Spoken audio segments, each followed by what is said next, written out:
Get ready to rumble. Schilling Show Unleashed on the Seven Thunders Media Network. Former city councilor, husband, father, and community watchdog. Your host, Rob Schilling.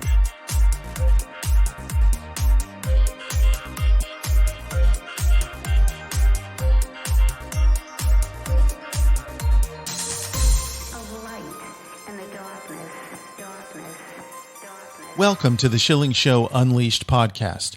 Remember, your direct support makes our show possible, and you can directly support this podcast by visiting shillingshow.com and then clicking on the Patreon banner at the top of the page to make a monthly contribution. We appreciate your support. The Schilling Show Unleashed podcast welcomes RJ Hauman, Director of Government Relations and Communications at the Federation for American Immigration Reform. And RJ, welcome to the Schilling Show Unleashed podcast. Yeah, thanks, Rob, for having me on. I want to go very briefly to something that I saw that really bothers me because I use Slack in a number of places in my professional life and personal life. And I saw a story from FAIR that Slack had banned you. What happened? Yeah, just an absolute wild thing. You know, we've seen, Elon Musk and others rightfully, shine a light on people, these platforms suppressing free speech on a lot of social media stuff, obviously, like Twitter and Facebook, where, people like even the President of the United States have been banned. But this is especially dangerous with Slack being an internal worksite communications platform. And Rob, what happened out of the blue? Dan Stein, our president, gets almost an automated looking email saying that Slack has terminated FAIR's platform and all our data is gone. 6 years of internal communications, files, calendars, you name it, is all totally gone.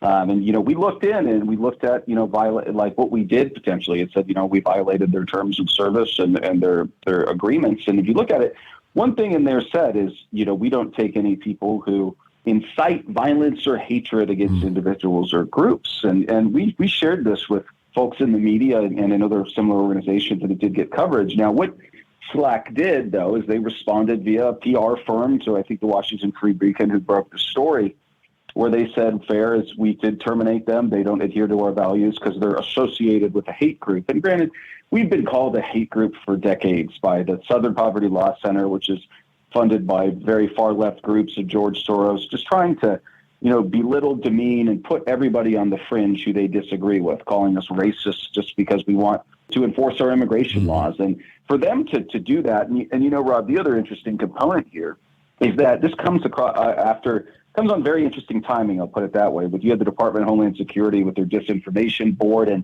the week prior, the Department of Homeland Security issued an NTAS bulletin, which is a notice of potential terrorism. It's like a warning to local law enforcement and the general public that extreme parties, could be using border security, as a way to commit, acts of terrorism. So we have so many questions here. I'll put it like that. And we've, made folks aware on Capitol Hill and, legal representation as well as, why are they grouping, again, a group like us that does it by the book the right way? We are viewed as a 5-star, charity. We've had the IRS audit us. We do everything the right way. They're trying to group us with these fringe beliefs just because they have a different worldview. So, again, it's just a warning that just go out to so many people. Again, it's not just public stuff, Twitter, Facebook, and everything. They're even coming after our ability to operate as an organization and communicate internally. It's just absolutely outrageous. Yeah, that's very troublesome, and particularly in light of the fact that it means they were monitoring your communications. For them to have taken action against you means they were looking at what you were saying, and I guess maybe that's in their contract? No, it's not. That's one thing that they say in their contract. We're hopeful that, again, the only reason why they did it, not saying hopeful or giving any validity to what they did, is they say, yeah, we don't monitor anything. We don't look at any communication. But, Rob, it's all, all 6 years of data, it's gone. Where is it? Did it disappear? Was it deleted? Are they holding on to it? Are they looking at it? Do they want to release it? It's just, we have so many questions. And again, it's just a warning signal that, anybody kind of on the right, that are in the eyes of these Silicon Valley types, need to be aware of stuff like this happening. And the other thing to keep in mind, too, is, even if you're with a pretty good faith tech vendor or platform that you're using, they all get acquired. They all get sucked up. And Salesforce, by this guy, Mark Benoit, who's one of the most far left Silicon Valley people, purchased Slack. So again, he's corrupted what was a very great platform that, assisted us and many other companies and political organizations, at the height of COVID, being able to communicate in a great manner, in a very convenient way. That's gone. And again, this is all by design. I mean, again, they wanted to try to harm our ability to actually do our job and to make sure that, again, this border crisis is addressed and educate the public on what policymakers up here in Washington are doing. And I'm not going to say they succeeded. Again, we've adjusted accordingly. But again, we're not going to let them get off the hook with doing what they did. And we're going to make sure the public is aware of what they did to us and what they could do to them down the line. Indeed. And I know this is not the end of the story, so we'll pick it up when there's more news. RJ, let's go to the May numbers because they're worse than ever. And it seems like every time we talk, the numbers are worse than ever. What were the May numbers? Yeah, well, so, May was overall a record-setting month for the Biden administration. You got record high gas prices, 40-year high inflation numbers, and as you're alluding to, a record number of illegal aliens encountered at our borders, surpassing the old record, which is actually set all the way back in April of 2022. But, even the raw number of what it was 239,416 border encounters. That doesn't tell the full story.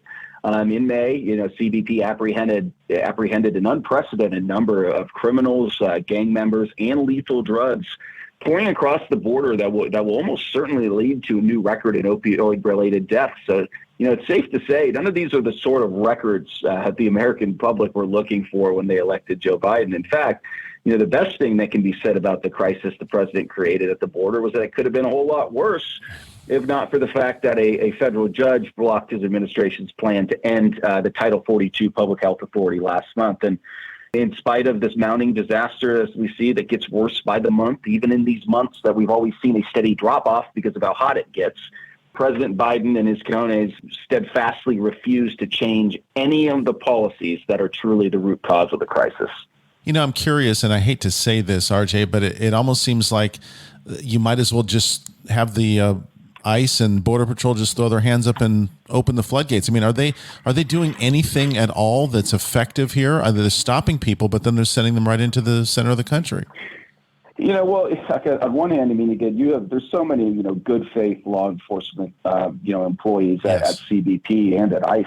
These guys they have their hands behind their back. I mean, again, you have the guys that were on the horseback. And I mean, heck, if the Biden administration cared as much about, the border crisis itself and people coming over in mass and drugs pouring into our country as much as they do a bad photo op and not they're investigating it, I think the border crisis would end. But, these guys are in a tough spot. Morale is as low as it's ever been. The sad part of it here is, we kind of joke that, and it's not a joke, but, that Customs and Border Protection may as well change its name to Customs and Border Processing. I mean, you'll see these images of some of these, reporters that a lot of them are just doing it on their own, and they're from smaller outlets, or they're just kind of, free reporters that are trying to, pawn off the images that they find and the data that they uncover. But the media is not really covering it. I mean, there's images of, you'll have one Border Patrol officer with a clipboard, and he's got, 100 migrants right in front of him. And all they're doing is processing, putting them on buses, and they're transported up in American communities, often in the dead of night on a charter flight. But again, this is distracting, these officers from actually doing their job. When you're, a Border Patrol team down there in a sector, okay, and there's 4 or 5 of you, and you guys are just standing there so consumed in processing people, you're not doing your actual job, okay? You're not actually there seizing drugs and preventing people from coming into the country. You're just standing there at a line and checking the box. I mean, it's just, they're not doing what the agencies were created to do. And again, the American people are rightfully outraged, and there are folks on Capitol Hill that are as well. And hopefully there is an election result. The way the winds are blowing, we're hopeful that there'll be a check on a lot of this just really terrible activity that is causing the crisis and making it worse. What do the demographics tell us? Because the mainstream media tries to imply in the reporting these are families and young people, but what are the perhaps male versus female, single versus family? Well, one thing that's interesting on the Title 42 front is, as we always do point out, Biden administration, the one like saving grace to this is they kept Title 42 in place. But one thing, they didn't keep Title 42 fully in place. One of the things they did kind of right out the gate is they said, okay, family units, okay, so a group that claims they are a family, keyword claims, because keep in mind a lot of these people throw away their identification and we take them as by their word. And unaccompanied minors are exempt from being expelled under Title 42. The only people who can be expelled are single adult males. So, that sends a message loud and clear to both the cartels and traffickers, the people who are doing the business and are advertising in a lot of these Central American countries that encourage, many migrants to come up here. They're saying, all right, if you want to really get that ticket right in, okay, come as a family unit, even if you're lying and you're appearing to be a family, or send your child up on the treacherous journey and they'll get placed with a relative or something, in the country. So they've adapted accordingly. But again, we're still seeing there are still single adult males and everything who are being transported into the country because the Biden administration has no interest or the resources in detaining them and then being able to remove them. So again, there's so many loopholes in the deeply flawed system that the Biden administration, continues to exploit. But again, we've seen this for decades. Okay, the migrants themselves and the people that enable their journey up here adapt based on what those in charge of our laws do, and they've succeeded greatly. They've lined the pockets of cartels. I mean, we always point out again how the drug crisis and the border crisis are inextricably linked. I mean, you have when cartels' pockets are being lined by illegal entry into this country, that enables them to transport drugs better, to acquire more lethal narcotics, and to really expand their business operations. So it's just a disaster all around.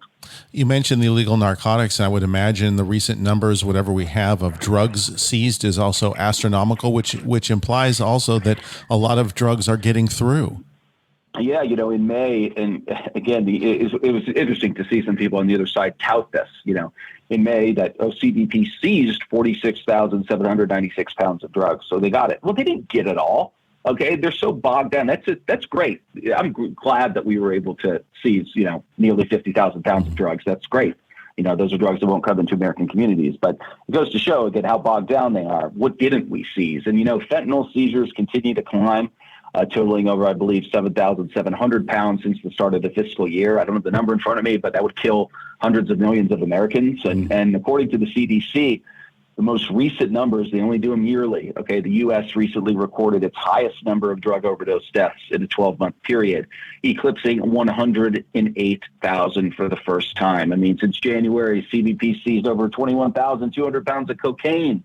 Meth seizures are on the rise, nearly 120,000 pounds of meth in just 8 months. I mean, these numbers are absolutely through the roof, but it's a direct result of our border authorities, again, being so bogged down in processing migrants. Is there any indication, you mentioned how many people could be killed, that any person or entity has schemed to put this fentanyl into the water supply somewhere or somehow mass distribute it in a terrorist act? No, I mean, but that is certainly a possibility. And I think, there was another recent report as well of there were, I think around 20 migrants that were on the terror watch list that were apprehended. And again, it's the other side always likes to point out, okay, well, we seized these drugs. We apprehended those terrorists. So, I mean, let's be real. Are you telling me, that we're at 100% rate on both of those? No, we're not.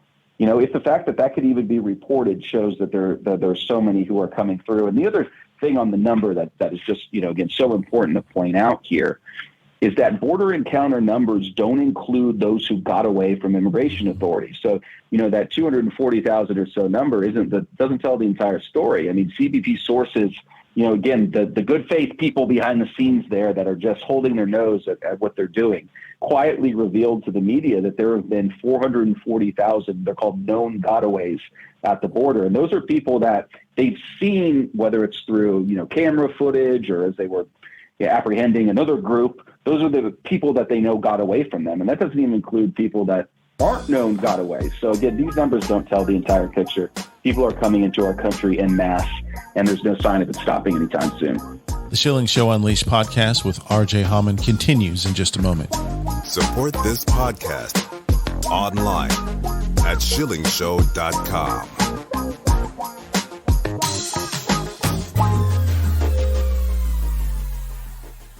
BorderHawk.news is a one-stop shop with the latest news about immigration nationalism and globalism. The BorderHawk staff daily curates immigration news stories and, in the fashion of the Drudge Report, updates the site with cutting-edge content and original first-class commentary. BorderHawk.news highlights national and international media reports, tweets, and nuggets buried in local news blurbs, polls, video clips, and policy research.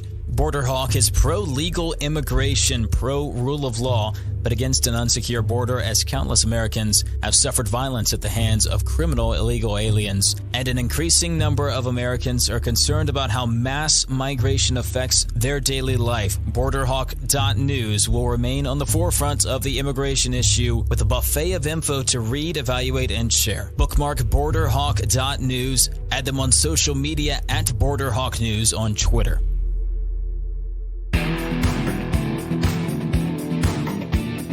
Schilling Show Unleashed. The Schilling Show Unleashed podcast, we continue with R.J. Hauman, Director of Government Relations and Communications at the Federation for American Immigration Reform. Earlier in the conversation, you alluded to flights, and I know there's a new campaign called Stop the Night Flights. What are the night flights? Yeah, well, these night flights, I mean, you're seeing it around the country of the Biden administration clandestinely flying thousands of illegal aliens on these secret, nighttime flights across America. And what we're trying to tell people is that, your community may be one of the locations where these flights are landing, or it may be one of the next destinations. And, the question is, why is the administration trying to carry out this plot discreetly? Why won't they be open and transparent? Why don't they actually secure our borders and enforce our immigration laws? So, what we're trying to do, and we put this ad up and in a lot of areas where we've seen the flights have been going, and other states that we know are top destinations for even people going up on their own.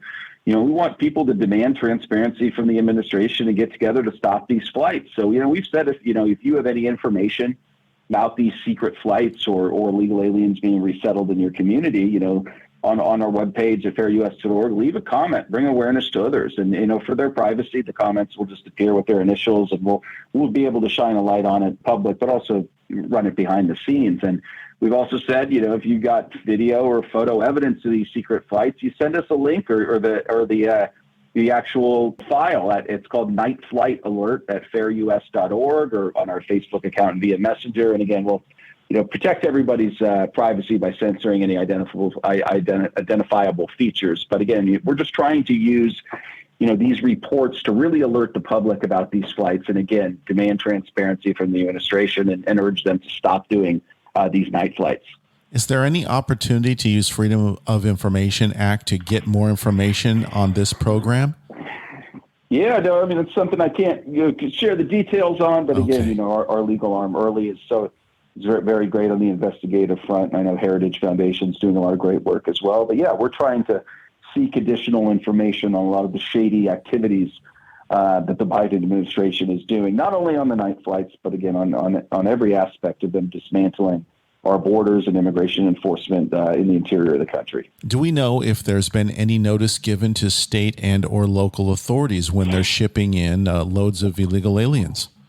Yeah, from what we gather, no. I mean, there's a lot of governors who have been caught off guard, especially local governments that had no clue. This is a big collusion between the federal government and a lot of these publicly funded, private charities, Catholic charities and other, NGOs that get funded a lot by the State Department and the United Nations. So this is a very globalist endeavor as well to enable irregular migration into the United States of America. So again, that's the other thing we're trying to get to the bottom of. We want to know how these organizations are being funded. Are they using taxpayer dollars to help transport and resettle a lot of these economic migrants who are improperly using a system to illegally immigrate into the country? There's so much that could be uncovered again, and that's why, again, we're hopeful that Republicans take back one of or both chambers, hopefully, of Congress, that we'll be able to do some aggressive oversight, do some subpoenas, and maybe treat the border crisis like the other parties treated January 6th.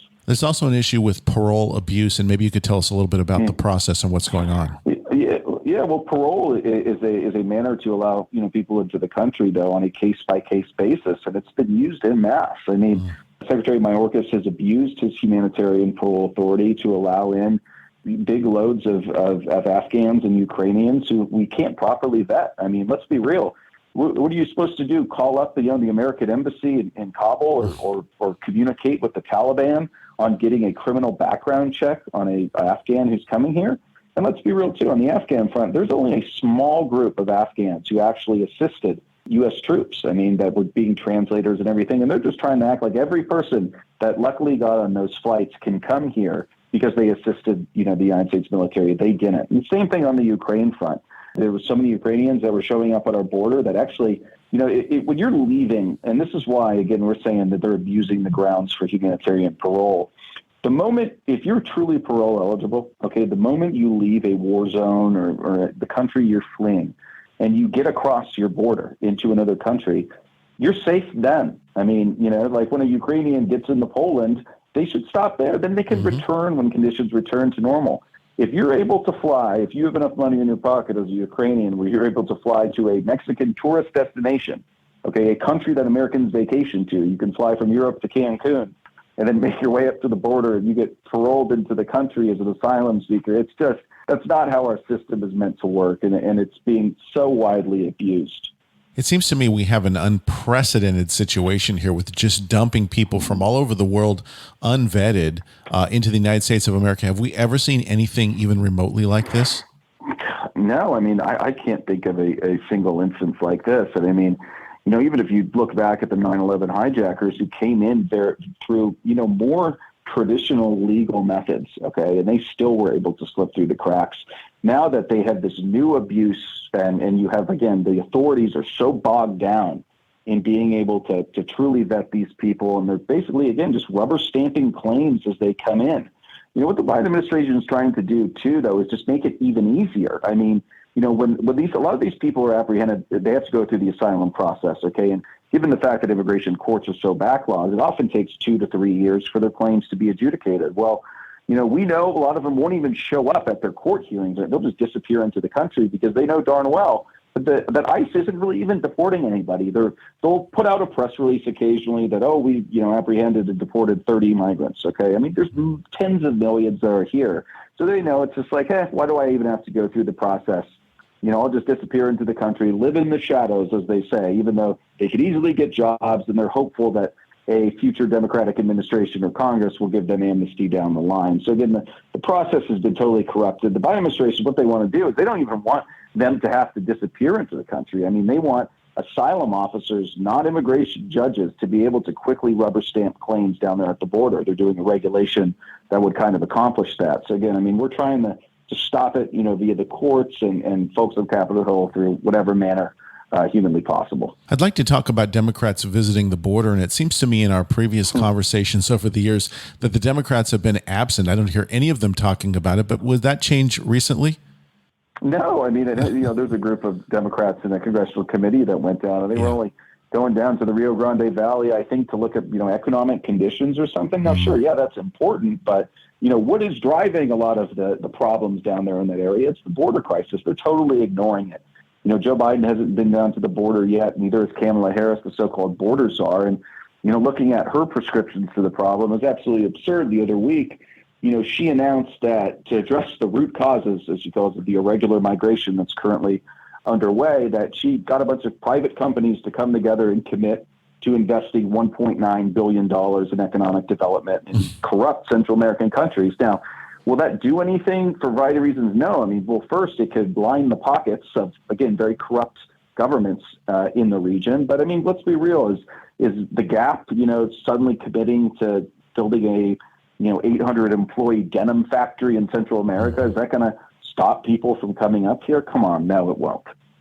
So where do we go from here? I'm curious if FAIR or other organizations have put together model legislation that could be enacted or worked on as soon as the houses change over in leadership.